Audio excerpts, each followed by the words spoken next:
नायकबाग नौगाम श्रीनगर में राशिदा नामी एक खातून के मुबैना कत्ल के खिलाफ इसके अहले खाना ने एहतजाज किया। इन्होंने राशिदा के ससुराल वालों पर इसको कत्ल करने का इल्जाम लगाया है। उन्होंने मांग की है कि कातिल को सख्त से सख्त सजा दी जाए।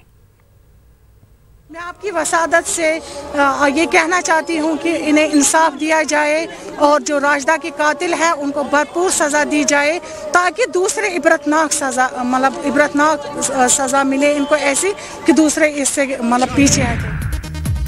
डीसी बारामूला डॉक्टर नासिर अहमद नक्काश ने ऐलान किया है कि नवंबर 2018 में भारी बर्फबारी की वजह से बागात को हुए नुकसानात का मुआवजा दिया जाएगा। जिले के 19,048 बाग मालिकान को 7.82 करोड़ की रकम का मुआवजा फराहम किया जाएगा।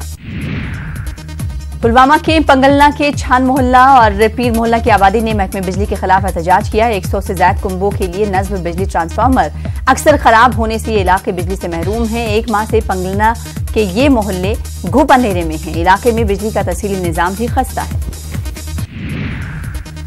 किश्तवाड़ के डोल इलाके में लोगों ने जिला इंतजामिया और तामीराती एजेंसी अफगान के खिलाफ एहतजाजी मुजाहरा किया। मुजाहरीन का कहना था कि ये एजेंसी गैर मकामी अफराद को काम फराहम कर रही है और मकामी बेरोजगार तरबियत याफ्ता नौजवानों को नजरअंदाज कर रही है। इन्होंने फिकल डिविल पावर प्रोजेक्ट के लिए अपनी अराजी फराहम की है, इसलिए इन्हें काम दिया जाना चाहिए।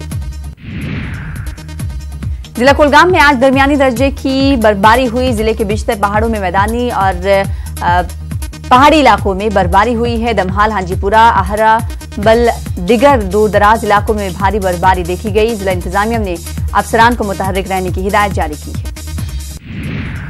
जिला शोपिया में ताजा बर्फबारी हुई है। बर्फबारी से मेवा काश्तकारों को कुछ हद तक राहत पहुंची है। उधर जिला इंतजामिया शोपिया ने बर्फबारी से पैदा शुदा सूरत हाल से निपटने के लिए खुसूसी कंट्रोल रूम भी कायम किया है।